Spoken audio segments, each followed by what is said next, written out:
I think this is just going to be as good as it gets. Okay, so let's get started then. Hey everybody, welcome back to my channel. My name's Rachel and I am knitting. Not right now, but most of the time. And today I have another week of notes in my knitting journal to go over with you for what is now the 4th installment of my weekly podcast series. That's right, we made it to episode 4. So get excited. Let's, celebrate that. Okay, so podcast episode 4. Thanks for hanging in there with the first 3 episodes. I feel like every single episode, it gets better and better. So I'm just hoping that this continues to be an upward trajectory until I, am in the stratosphere. Except I'm never going to space. Fun fact about me, I will never go to space. If we have to go to space to save the human race, good luck in your endeavors. I'll stay on Earth and, die with our planet. Anyway, I did not plan to let you know about that. Some of you may already know that about me, but either way, it's true. Now let's talk about my knitting. Okay, so I'm going to start with some project updates, but before I really get into it, I want to tell you about some projects that I'm not going to update you on. So it's a little bit ironic. We're not going to talk about the sea glass in this episode, and we're not going to talk about the sacred sheep hat for my dad in this episode.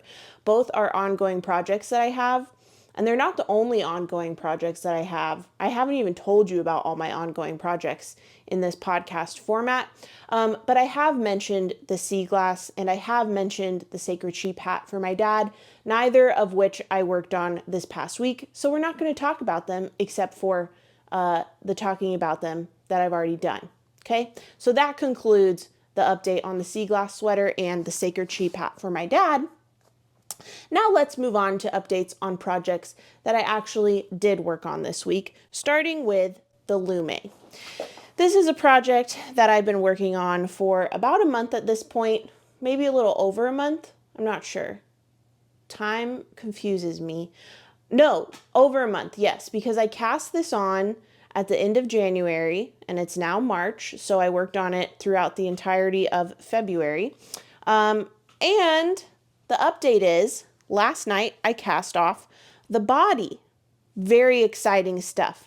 This was not something that I had actively planned to work on this week, but I found that I kept reaching for it because once I got past sleeve separation, it was just stockinette body knitting in the round until I got to the 1x1 ribbing and then the sewn bind off. So I finished the stockinette body last night and the 1x1 ribbing and the sewn bind off. So I'm so happy with this. I'll try it on after I gab a bit more about it. In knitting the body, the pattern directions for my size, I knit the largest size. The largest size does not correspond to my body measurements, but because I'm using a DK weight yarn instead of the worsted weight yarn that the pattern calls for, I sized up based on the swatch I did for my gauge. Yes, I did gauge swatch. Anyway, when I was working on the body, you may have seen in earlier footage of me sharing this project while the body was still on needles, which it no longer is. But while I was working on the body, and in fact the whole sweater, I used my twice sheared sheep row counter, which is upstairs where I was working on the sweater, so I can't show it to you, but my twice sheared sheep row counter. But after I finished the colorwork yoke and I got to sleeve separation, I still used the row counter in practice, but I didn't actually care about what it said. I figured I would just knit until I didn't want to knit anymore. But then at a certain point I got to, I reached the need to look at the pattern, and the pattern said to knit 9.5 inches in stockinette body before you start the ribbing. And so I thought, okay, I'll just do that. I'll do the measurement that the pattern calls for. Let me figure out how many rows I would need to knit for that with my gauge. And since when I gauge swatched, I had 14 rows over 2 inches, meaning 28 rows over 4 inches, meaning 7 rows over 1 inch. What a fun math lesson. So 7 rows per 1 inch. So that meant that I would need to knit 66.5 rows. I usually round up, so 67 rows in order to have 9.5 inches. So I wondered where I was on my row counter, because even though I had been moving the row counter with every row, I hadn't kept track of the tens place. So for instance, if I had my row counter on the 5, I didn't know if that was 45, 55, 65, whatever. So I counted my rows by looking at my fabric, and I was exactly where the row counter said. I think I was at like 58 rows or something, and I wanted to knit to 67, so I knew I had 9 rows left, and the measurements check out. They're great. So I'm really happy with the fabric that this created. When I was knitting the colorwork yoke, I was a little, I don't know, anxious because I did not change the needle size that's called for in the pattern. I only changed the size that I made. So I still used a size 8 for the colorwork. And I thought maybe with a DK weight yarn, this will make a fabric that's just a little bit too, airy and too open gauge, but I'm really happy with the result. I think the fabric is really nice. It's not too dense, but equally it's not too open. So I'm happy with that. Since I've already finagled this mic to be right where I want it, I'm not going to try this on yet. I'll take a clip after and show you what it looks like on. So let me show you that now.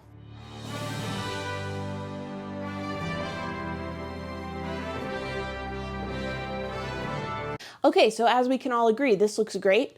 I am really happy with it. Only thing left are the sleeves, and I think that I'll probably be working on them this week. Again, I'm not making formal plans, but just knowing myself, this is kind of the only, well, I might be speaking too soon, but this is one of the only, I'll say, stockinette in the round patterns that I will have on my needles this week, so it makes sense that I'll reach for it. I'm going to go to my grandma's later and we're going to watch a movie together, so this would be a great project to bring. And a couple of sleeves in DK in stockinette. There's some color work around the cuffs, but I'm not sure if I'm going to do those yet. But the point I'm trying to make is it should be no problem. It should go fast. And if I do find the time to work on this, this could be a finished object this week. So there's some unexpected but very delightful and very welcome progress on my Lumme. So very excited. I guess I should also say, for those of you who may not be familiar, this is knit up in 2 colors from Long Dog Yarn on her Merino DK base.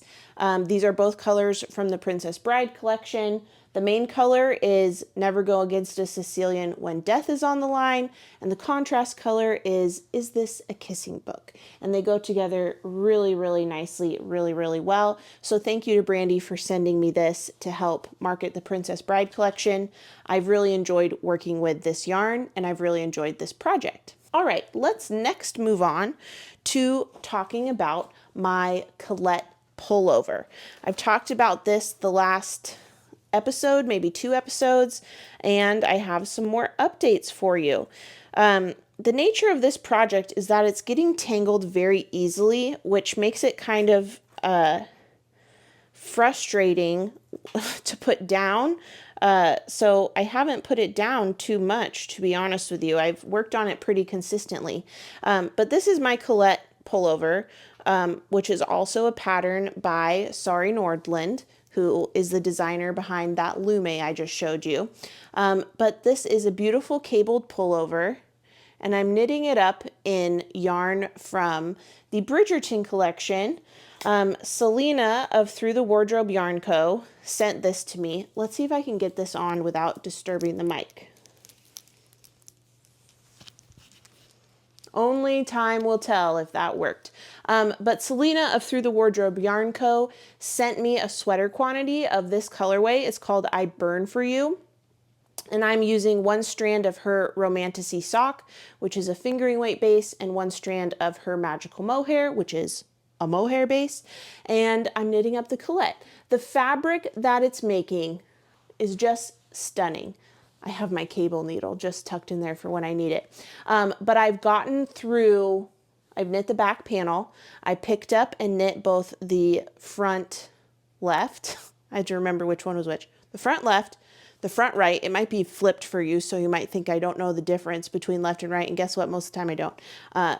Who cares? And then I've also joined the 2 front panels. So now I'm working on knitting what is now 1 front panel. And then once it gets to the allotted length, I'll join it to the back panel. That will create the armhole, and then it will be knitting in the round to make the body. So that's the progress for that. If you didn't pay attention, or if you weren't aware, most of the updates happened on Instagram. So for those of you not on Instagram, you might not have seen, but the Bridgerton collection was a massive success. I'm really, really proud of Selena. She definitely deserves it. And I'm so proud to have been one of the affiliates for the collection, because I don't know, it's like, I've never been part of a collection. I mean, I'm an affiliate, so I'm not like the dyer, of course, but I've never been partnered for a collection that is sold out so quickly. So it was kind of like a surreal experience. It was really, really cool. Basically, Selena had to close the pre-order after 7 hours, and it was originally slated to be open for 2 weeks for orders to come in, and she hit her capacity in 7 hours, had to close it.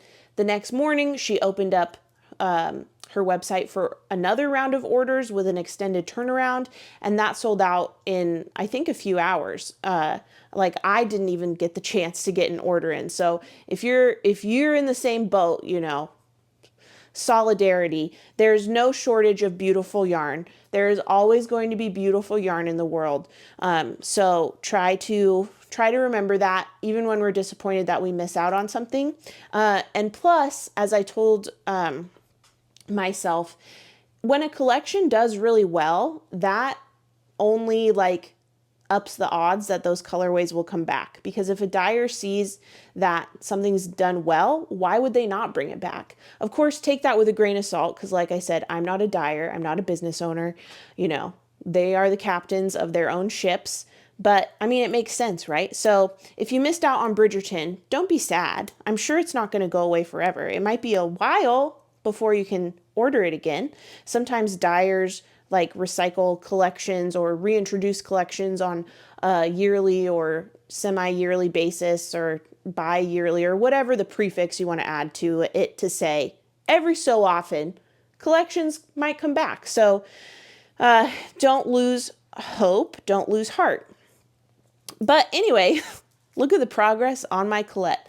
I'm really happy with it. Here's the deal. I think part of the reason why it's getting tangled is because I have odd and even row counters on both the back panel and the front panel. So there's a lot of little things for the yarn to catch on.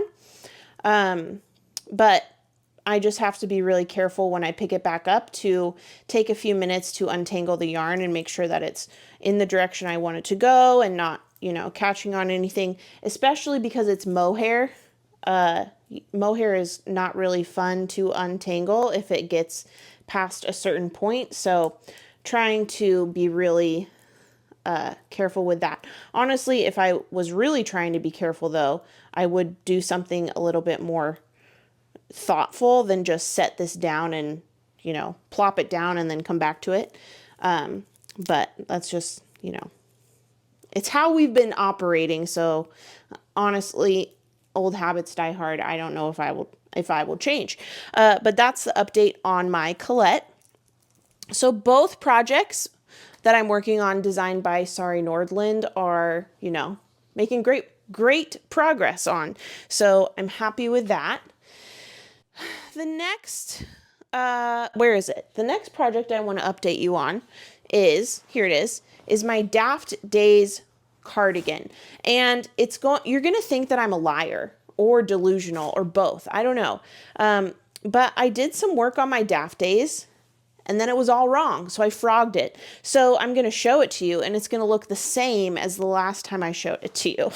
But, what I did was I did decide that, I don't remember if I told you on the podcast already or not, but I did decide that I'm going to just do like an inch or two of ribbing on each armhole to make this an open vest as opposed to a long sleeve cardigan.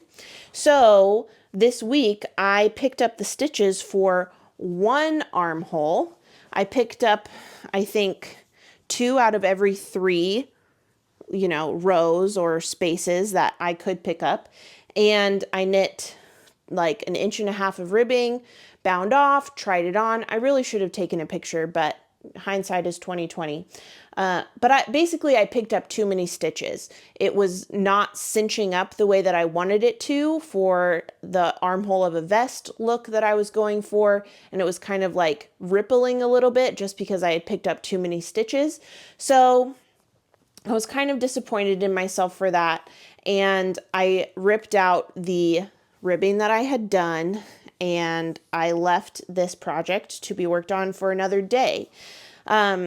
Something that I am noticing about myself is that if I hit a roadblock in a pattern, rarely do I power through. Most of the time, I need to set it aside and let my heart heal, let my ego heal sometimes, and I'll come back to it another day. Sometimes that's not the case. Sometimes I make a mistake or I make a different style choice and I need to kind of undo some work, and then I'm just like ready to continue and move forward again. But other times I just need a reset. So the Daft days is currently being reset in my heart. I wasn't in a place where I was ready to try again.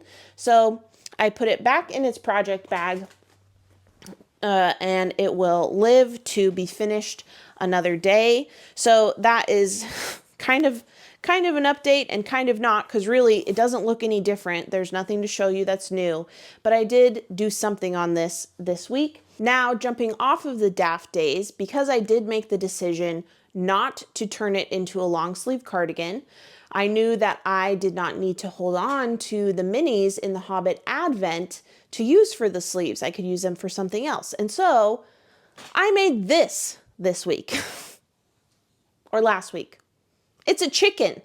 Okay, so this is Thorin Cluckinshield, and he is a chicken.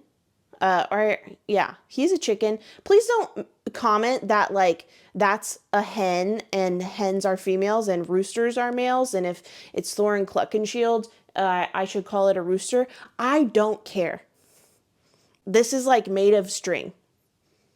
I don't care. But this is Thorin Cluckinshield, and he is a chicken made of yarn from the Hobbit Advent. So I didn't have enough left over in the minis to, follow the pattern in terms of the color pattern.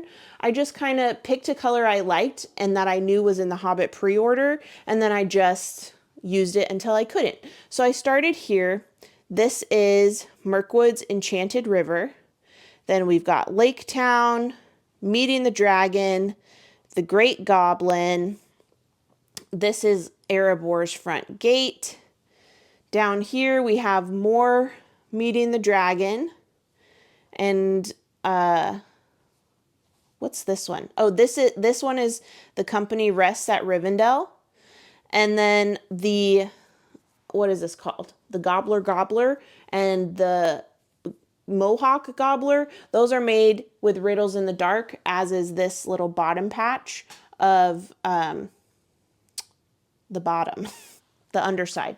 But Riddles in the Dark weren't available for the pre-order, so that was the last color that I used because it was the last, I didn't have any more colors from the pre-order to pick from. So basically I wanted not only to have a finished object, but also kind of have a little advertisement piece for the Hobbit pre-order. So this was, a multi-purpose chicken project. I knit this over the course of 2 or 3 days. It was a quick knit. It was fun. It's all knitting, no purls. And there is basically an abundance of short rows. That's how the shaping is made. So if you want to start learning how to do short rows, specifically wrap and turn short rows, I highly suggest you check out this pattern. This is called the Emotional Support Chicken, and it's a pattern on Ravelry. There's also a crochet version. I can't speak to that because I haven't made it. But this was a fun knit. I think that I will make more of these in my future, but not for a while because I'm kind of burnt out on stuffies. Which brings me to my next project that I worked on this week and that I can't show you in real time because I no longer have it. My niece has it. I made a wrap for my niece. As I told you in a previous episode, I was making a wrap for my niece and I have since finished that. I made it in cabin yarn from Cesium Yarn, and it's really serendipitous because my niece is the one who picked out all the colorways. She originally wanted a blue tail for the wrap, but I don't really have blue yarn. So I FaceTimed her and she picked a different skein, and she picked actually another cabin colorway, purple underpants for the ears, toes, and tail. She specifically wanted it for the toes so the wrap would look like it had nail polish.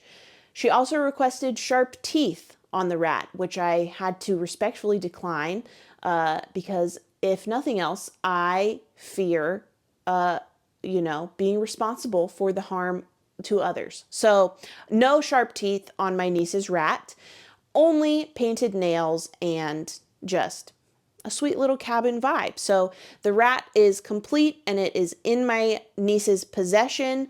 My sister tells me that my niece is like a protective mother of this rat. So I'm a proud aunt. I'm very proud that, the rat legacy is continuing. And if you don't know why rats are a thing on my social media presence, the answer is neither do I, and it just has kind of escalated and snowballed since an incident in 2020, which maybe I'll tell you about if you care to know. So that's the story and the update on the rat. So last week I completed two stuffies, a chicken, Thorin Cluckinshield, and a rat. And the rat's name is Matilda, I have since learned. I didn't name the rat.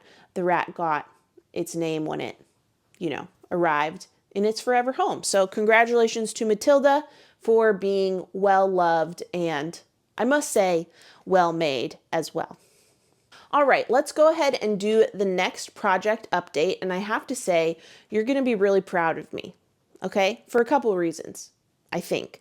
The first is I finally cast on my Purple Heart sweater in Clockwork Fiber Co. yarn. This is yarn that Sam of Clockwork Fiber Co. sent to me to make a Gretier by Jared Flood.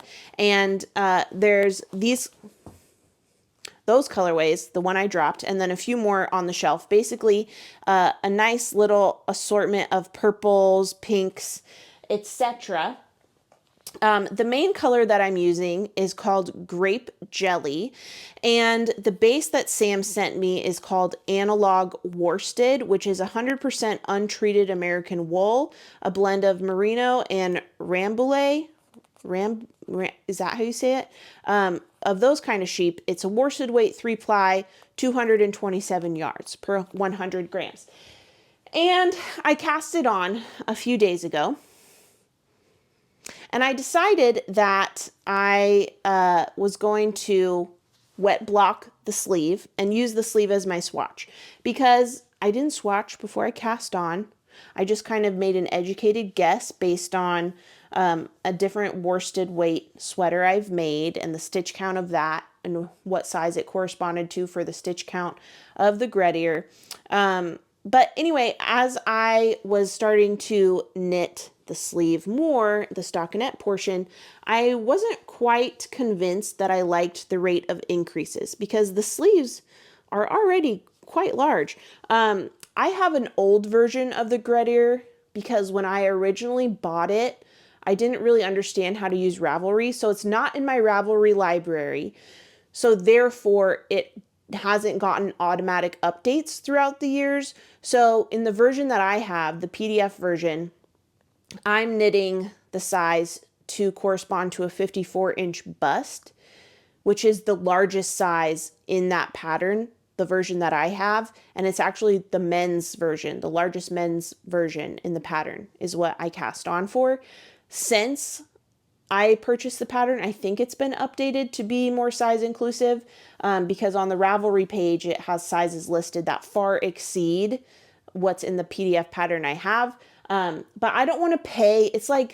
It's kind of a higher price point pattern on Ravelry, and I don't want to pay for that when I already have the PDF, even if it's a dated version. So I'm just using the dated version I have.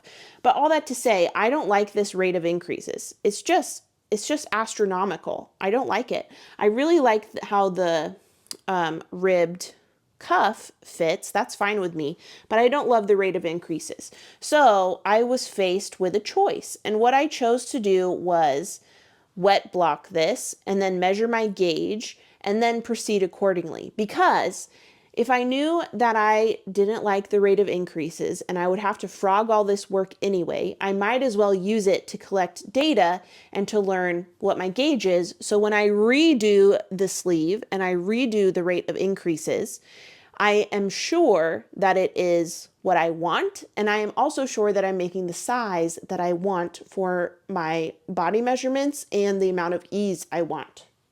So that's the progress on that.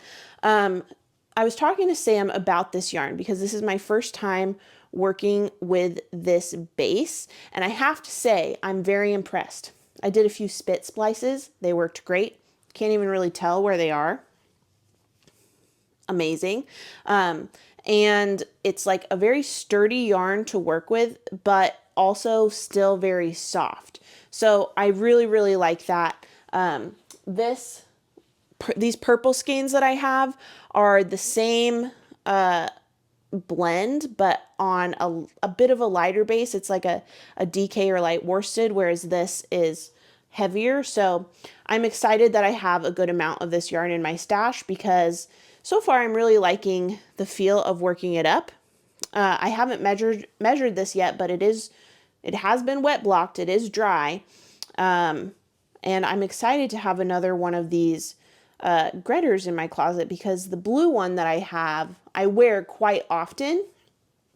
And I just know a purple one will get even more wear. So that will be great. And that's the update on my Purple Heart sweater. The next thing, naturally, to update you on is the Clockwork Fiber Co socks. There is no update except to say I set my sock machine up. So forward motion continues, progress continues, and those will get cranked up probably this week. Yep, probably. Okay, yes, so we've got updates on all the projects I worked on last week except for one. So let's go over my swatch of Magnolia Brushed Merino. Okay, so Magnolia Brushed Merino is a newer base from Treehouse Knits. It's really, really fluffy. Let me get this off of my yarn minder to show you. Okay, so it's really fluffy. It's really, really airy. I just watched Leslie's latest podcast video today, and she mentions that this is a bit of a slipperier yarn, and I agree. This is one of the things I wanted to mention to you. But I swatched this up for a big rib by Jessie Maid. This is a worsted weight pattern. This is worsted weight yarn, or listed as worsted weight. But since Lauren and I have both, come to a consensus that this is more of a light worsted or a DK yarn. So I wouldn't use this for a heavier worsted pattern, definitely for a lighter pattern, I think. And ultimately what I decided is I'm not going to move forward with the big rib, because the open gauge, in my taste, is competing with the look of how fluffy this yarn is. So I don't think that I would wear something like this too often, because I don't really like how the ribbing is looking with this open gauge. But I do want a garment in this base.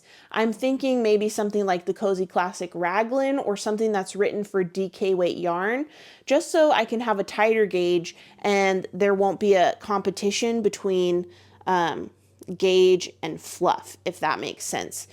So I know that I said that I wanted to have a garment made for the Ever After collection, but as I've already established with the update on my Daft days, I'm currently in my healing,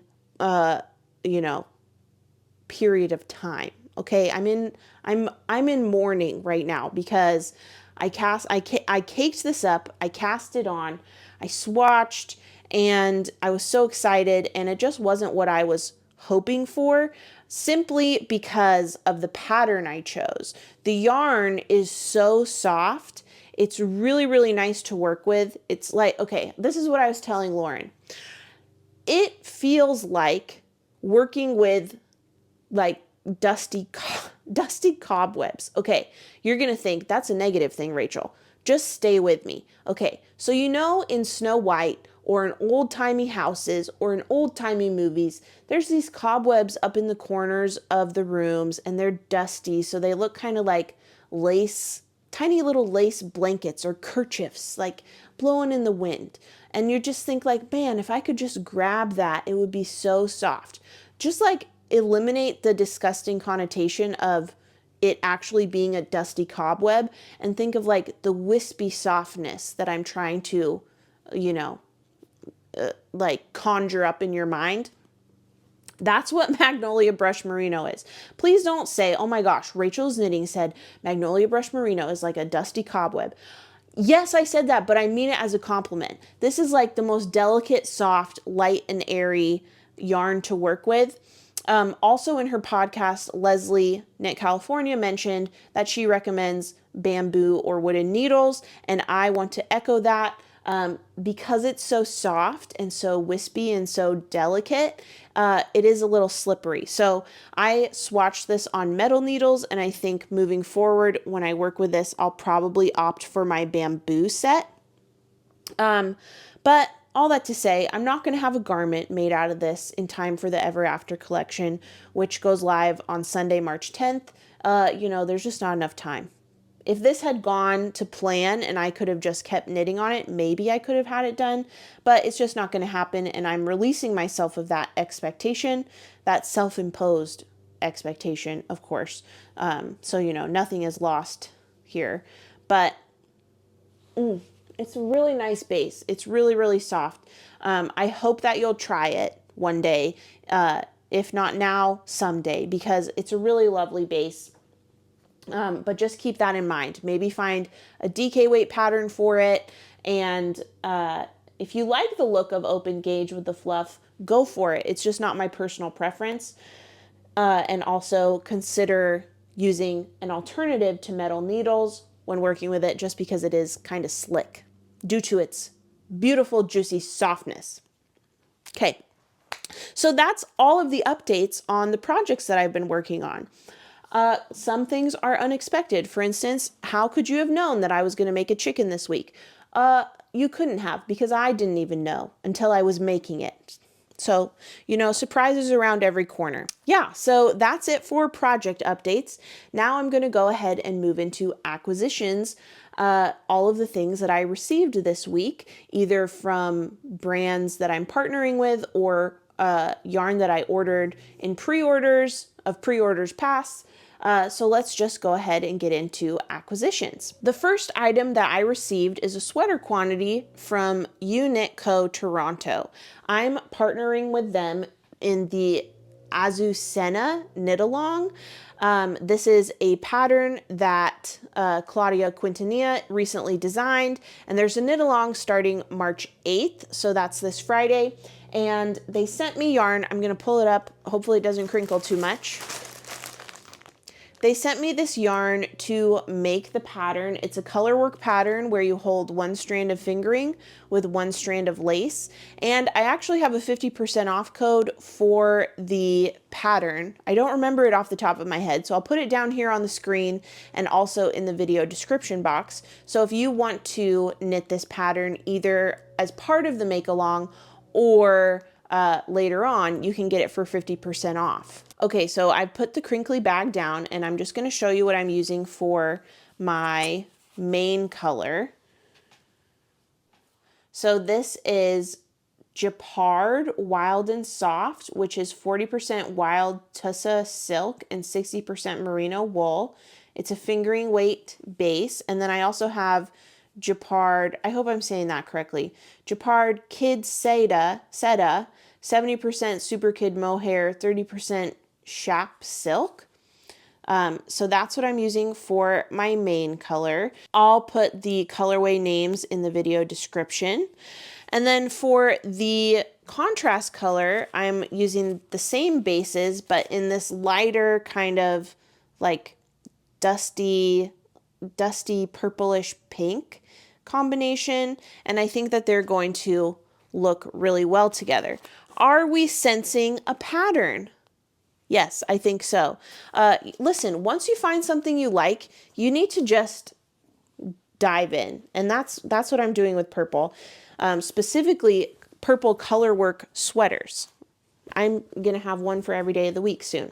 And it was really nice of them to send me this project bag as well. So I'll be casting that on in the coming days. I'll probably swatch before the make-along day, like before the official start date, just so I'll be ready to go. But I'm excited to get going on that for the make-along. The next acquisition that I'll show you is in my basket that I've since fixed. My dad found me some super glue and the handle is all set, all fixed. But this is the Treehouse Knits winter tonals order that I placed. I got a few more skeins of the Magnolia Brushed Merino on First Frost to pair with the 3 skeins Lauren sent me for promo.